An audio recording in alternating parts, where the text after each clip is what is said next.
All right, for our next one, sorry, I have some stuff written here from last time. We are going to look through our flowchart to help solve this one.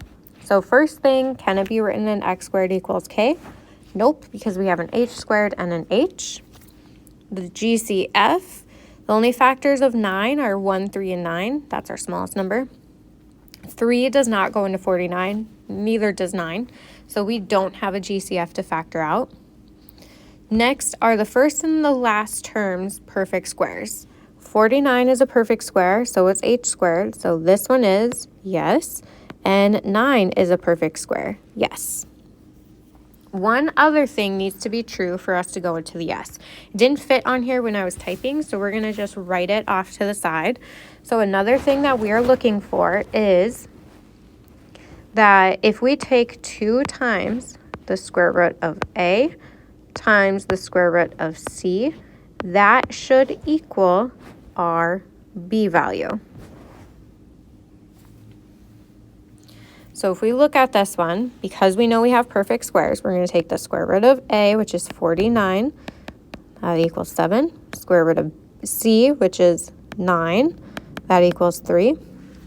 So if we take 2 times 7 times 3, we want to look, does that equal 42? And 2 times 7 is 14. 14 times 3 does in fact equal 42. So because we have 2 perfect squares and 2 times the square root of a times the square root of c equals 42, our b value, we can go to the yes side. Now, if it has 3 terms like this, if you don't remember the method that I'm about to show you, you can still use AC split. It will still work, or you can then try the quadratic formula if you can't figure out AC split. But if you don't remember one method, try another. Don't leave the question blank, just work towards getting an answer. All right, so now we're going to factor using difference of squares, and I should have phrased this difference, or perfect squares. Okay, this one is a perfect square because we're not, we have more than 2 terms. So for this, when we're factoring, we already have all the information we need.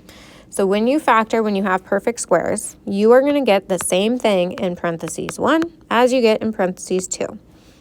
You're going to start with the square root of your first term. So the square root of 49h squared. That will be 7h.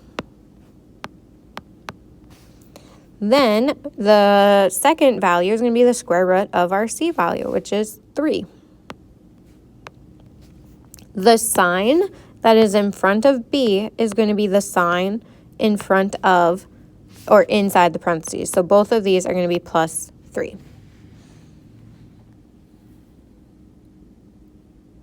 So that gives us 7h plus 3 times 7h plus 3. You can leave your answer like this, or if you want to simplify it further to 7h plus 3 in parentheses squared, that will also work. And again, if you don't remember this, you can try factor by splitting, and if you can't figure that out, you can try quadratic formula.